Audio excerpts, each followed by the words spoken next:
Hello, hello, hello. Happy Thanksgiving, everybody. Okay, so I haven't done one of these in a while. Um, but it is Thanksgiving, and I've got my kitty, Noah. Willow's over there.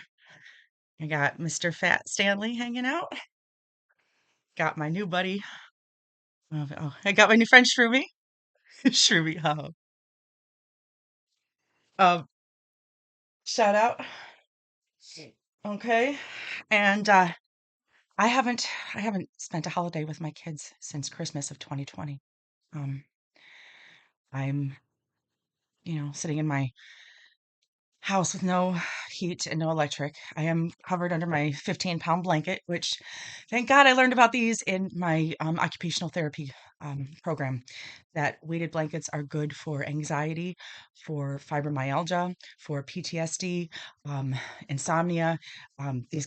These weighted blankets are amazing. Okay. So mine's 15 pounds. They say at the time I bought this, uh, I'm not that weight anymore. They say you should get 10% of your body weight is appropriate for the weighted blankets. And so mine's 15 pounds. I'm obviously, not there anymore, but um, it's still like it like hugs you like a big bear hug. Okay. And so I wanted to read a story for my Isla, who I haven't seen Isla since September of last year. She's about 8 now. Um, and even, for the since 2020, our visits have been scattered, and they've lied to her several times about having visits with her mom. And the lying needs to stop because I'm the mom is the best thing for my children, and I miss them very much. I miss you, baby, very much. So, so I found this book back in 2018. We took a trip to Washington D.C. with Hannah's Girl Scout troop, and Um, we visited a couple of the Smithsonian museums, but one of the ones that we went to was the National Air and Space Museum. Okay. And like you guys, like these are I can't wait to go back and see these because it's so much fun. See, we got our little tokens. One is for the zoo. Can't really see it. One is for the zoo. Um, but one is for the National Space Museum. And so So me and my friend Dr. Seuss thought we would take a trip and read There's No Place Like Space. This is all about our solar system. This is fun. This is gonna be fun. So excited. Okay. Um, there's no place like space. There's no place like space.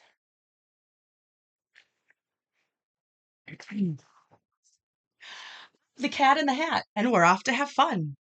We'll visit the planets, the stars, and the sun. There is no place like space. I will prove it to you. Your mother will not mind at all if I do.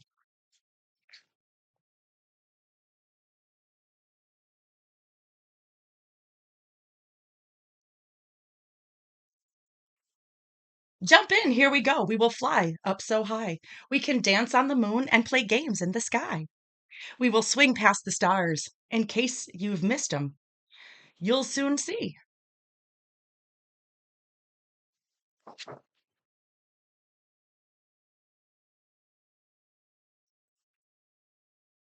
The planets in our solar system.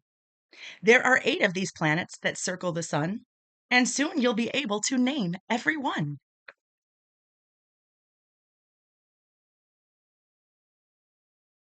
You see the pictures? He can see it. He can see them when I'm reading them. Mercury's close to the sun's burning light. It is hot in the daytime, but freezing at night. Kind of like my house. Not hot in the daytime anymore. Mm. On Venus, the weather is always the same: hot, dry, and windy, with no chance of rain. It says it says today's weather on Venus really, really hot. Nearly 900 degrees Fahrenheit. Windy and dry. That's what that sign says. You have been living on it each day since your birth. It is third from the sun.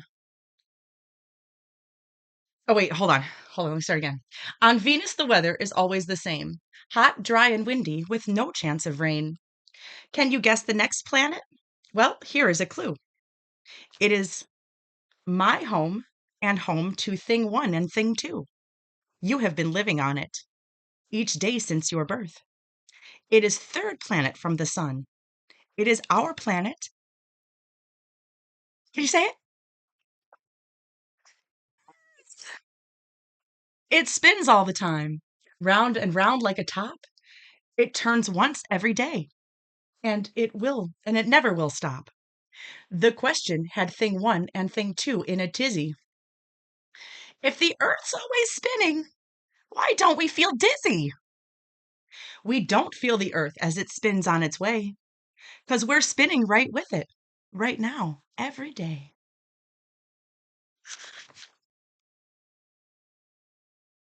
He says, home, sweet home, planet Earth. That's what it looks like. That's where we live right now. Next, here is Mars. It's the color of rust. We sneeze here because it is covered with dust. Travel to Jupiter, and you will find it is bigger than all the other planets combined. Don't forget your Jupiter juice. Hee hee hee. To the moon, Alice. I'll find the white rabbit. On the moon, maybe. Saturn has rings. It's so light, who would think? It could float in an ocean and not even sink. There's Saturn.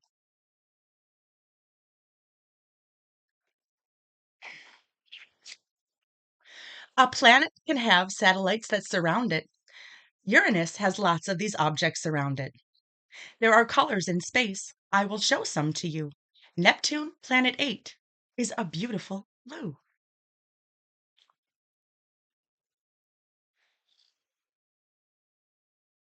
It's Uranus. Hecklefish.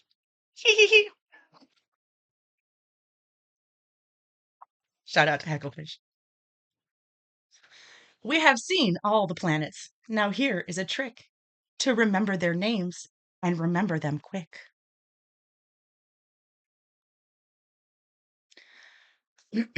Say, okay, this is okay.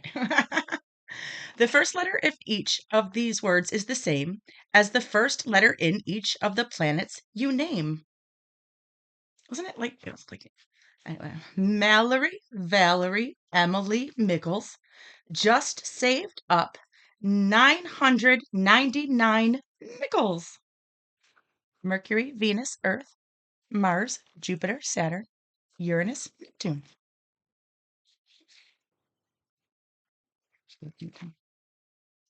Can you see? Can you see the pictures? Mallory, Valerie, Emily, Mickles just saved up 999 nickels. How much money is that? 999 nickels. So that's a do that one later.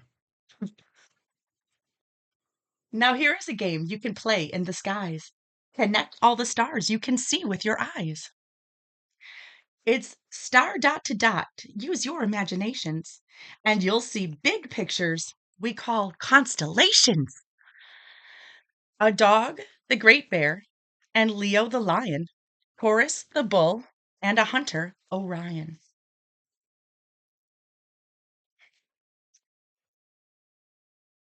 You can have your mom or dad pause that for you so you can take a better look at the constellations.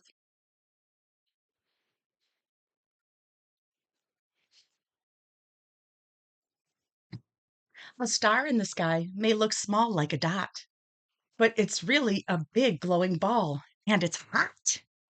And there's one star by far that's our favorite one. We can't live without it. The star called, can you guess it? I think the sun. Yay, sun! From Earth, it looks big.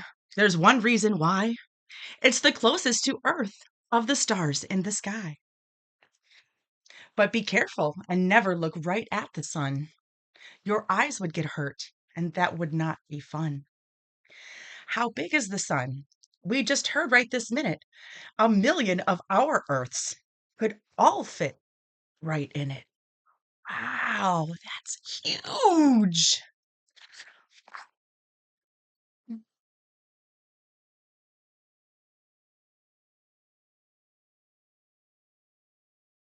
Oh, look at the time.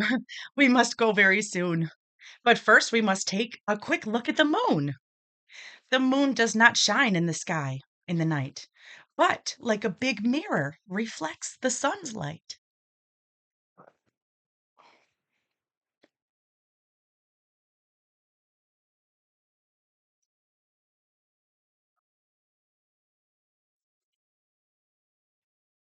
Astronauts flew to the moon to explore a place no one had ever been to before. They walked on the moon and then drove all over in a special moon car called a lunar rover.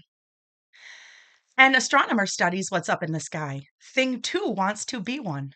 In fact, so do I. How many of y'all grown folks remember the movie Space Camp?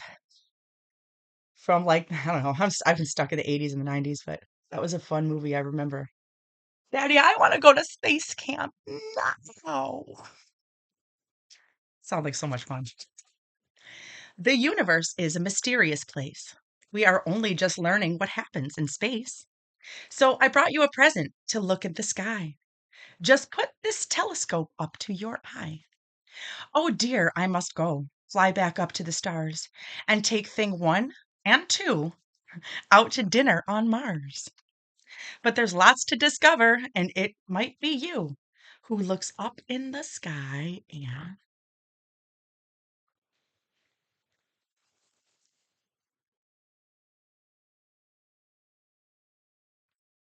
and finds something that's new. Ooh.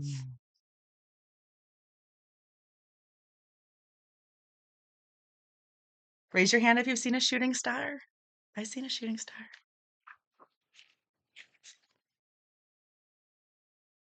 Okay. So here's a couple. Look, they put a glossary in here. And since we're fans of words, I'm going to read through that real fast for you. Okay. We have an astronaut is a person who pilots a spacecraft or works in space. An astronomer, a person who studies the planets, stars, sun, moon, and other celestial bodies. We have a constellation, a group of stars that form a pattern in the sky that looks like a picture. And connect the dots, dot to dots, and you can make all the pictures. Yeah. A lunar rover is a vehicle used by astronauts to explore the surface of the moon. A satellite is a natural or man made object that moves around a planet. The solar system, the sun, and all of the planets that move around it. A telescope is an instrument that uses lenses to make far away objects appear closer. And the universe is everything that exists, including the earth, the planets, the stars, and all of space. Amen. That is so much fun. So I'd like to thank um, all of the people that have anything to do, whether you work at the museum or you help to clean the museum. We love janitors. Come on, you guys. Um, Everyone that has something to do with the National Space Museum, thank you so much, you guys. It's an amazing and wonderful place, and we appreciate our opportunities to visit. And we live in this time where you know hundreds of years of exploration and of research and tests and studies. Like, we live in this time where we have access to that right at our fingertips. And so let's not take that for granted. It's very, very special. We're very blessed to have these opportunities. um to learn, to be able to learn and see so much. And so I just thank everybody that makes that possible for us. And happy Thanksgiving, everyone. Care.